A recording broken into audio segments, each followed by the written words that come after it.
Former President Jimmy Carter will be receiving hospice at his home in Georgia. The Carter Center releasing the information today.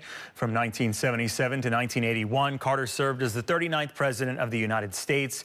And at 98 years old, he is the oldest living former president.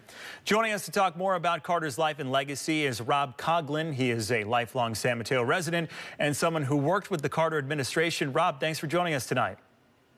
Thank you for asking. Well, Rob, let's talk a little bit about what people should know about Jimmy Carter. He's kept a pretty low public profile recently, but what was it like working with him, and what was your biggest takeaway? Well, that's hard to say. He was a wonderful guy. He was a great boss. He was hard. He was serious, but he was always a Southern gentleman. I will have nothing but fondness and love for him. Rob, I understand that you have done a lot of environmental work in your career. I think specifically you were working within a division of environmentalism within the Carter administration. Correct me if I'm wrong on that, but was environmentalism or the environment really something that you saw as being something important to Jimmy Carter? Yes, that's how I got to know Jimmy Carter. He came and helped us when we were trying to stop the Army Corps of Engineers from building a dam on the Stanislaus River. And he didn't like the Army Corps of Engineers because they lied on their cost-benefit ratio. And it offended his military sensibilities, I think. He didn't think that military guys were supposed to lie to each other.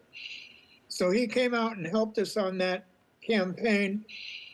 And he said he was going to run for president, or he was thinking about it, and he asked if he could give me a call if he decided to go for it. And I said, sure, I owe you one.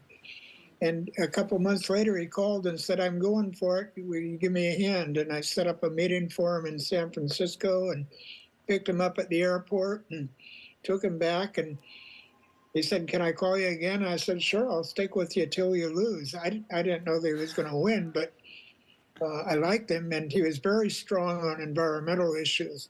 And I'm an old surfer, so I'm strong on environmental issues, too. I fell in love with the ocean when I was a kid, and that gravitated me, I think, toward the green end of the political spectrum.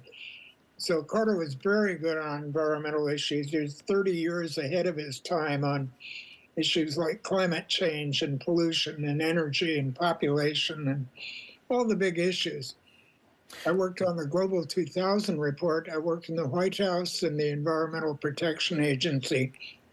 And I worked on the solar energy policy. He was 30 years ahead of his time on solar energy. So, yeah, he's a wonderful man. His legacy is huge.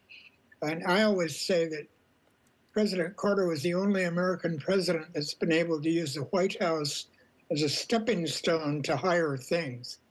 It's interesting that you say that, because I was going to bring up, you know, not only that he cared about the environment as it appears, or that he cares about the environment, he was a champion of human rights, right? During his presidency, he brokered the Camp David Accords in 1978 between Egypt and Israel.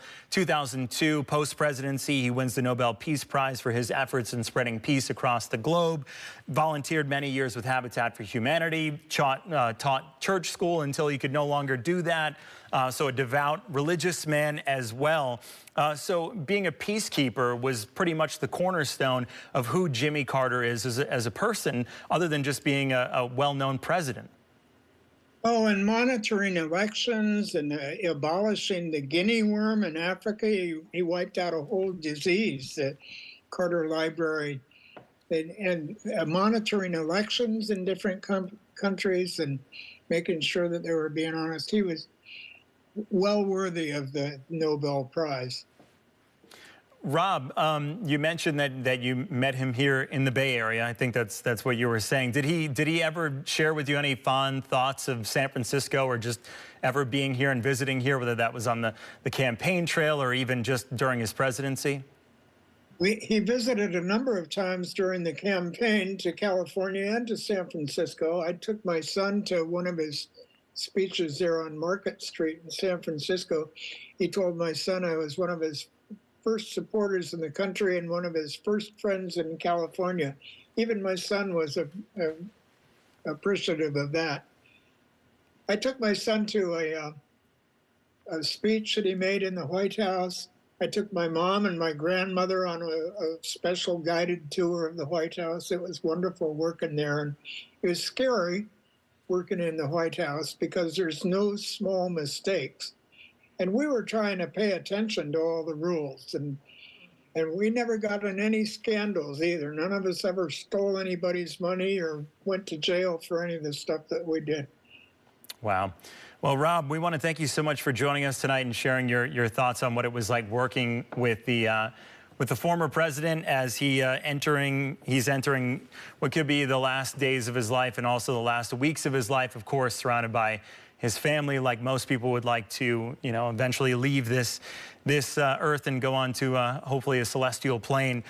Rob, thank you so much for joining us tonight.